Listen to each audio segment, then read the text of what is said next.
So there is that fray that, challenges, gives us opportunities to, like, you know, um, but generally, I I did think not expect that would be what I, you would have brought up. I think we're quick to tshuva, quick to that admission of, yeah, I overstepped here, or yeah, it wasn't such a big deal, and ask for forgiveness and develop the repair system that makes the fray have a more immediate issue, but not a darker gunk that comes into uh, the relationship history and stays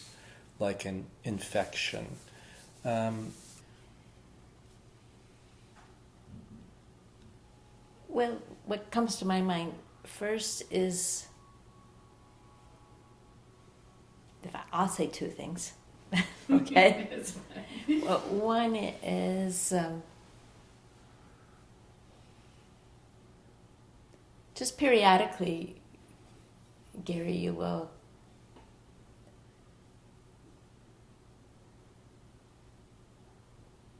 just maybe, I can't even put my exact words on it.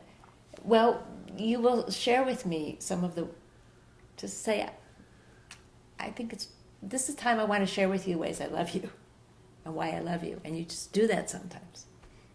And then that makes me feel very, very loved. And you just decide to do that. Okay, it can be out of the blue. It's not necessarily on any occasion. So, or in the context of a tshuva letter. Or, well, I was going to mention the tshuva letters. So, tshuva is a Hebrew word that has to do with repair of our persons, repair of our soul, repair of our alignment with holiness in life, repair of alignment with the Holy One, and realigning ourselves with the people who matter in our lives, or with the world more largely. But we were talking about this last night, that periodically we go off course. We might not even be aiming in the right direction. But even if we are aiming in the right direction, we can go off course and miss the mark. So I don't remember when it first started, but Gary wrote me something he called a tshuva letter. A letter before our holiest day of the year, Yom Kippur, the Day of Atonement, to talk about things that he regretted and that he's sorry for, that happened throughout the year. And I don't really remember the first one specifically, but it's become a family practice. So every year, for many years, we've written these letters. He's let me get away a few times with somehow not managing to do it, but I don't think Gary's ever not done it. And he started out writing these letters also to our children, and then I followed suit because I thought it was so deeply beautiful and meaningful.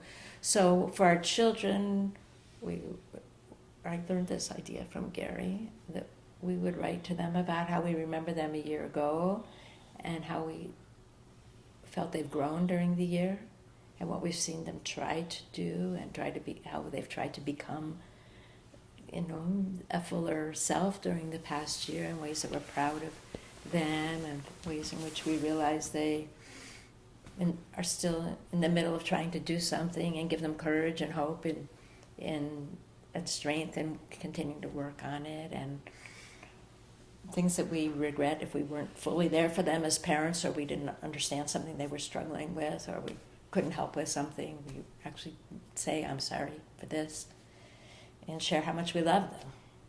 And that's really what we do with each other. We actually acknowledge not just things we're sorry about, but ways that we have seen growth in each other. And I think Gary's really very expressively beautiful in writing about that to me every year. And you feel loved. I feel very loved from those letters.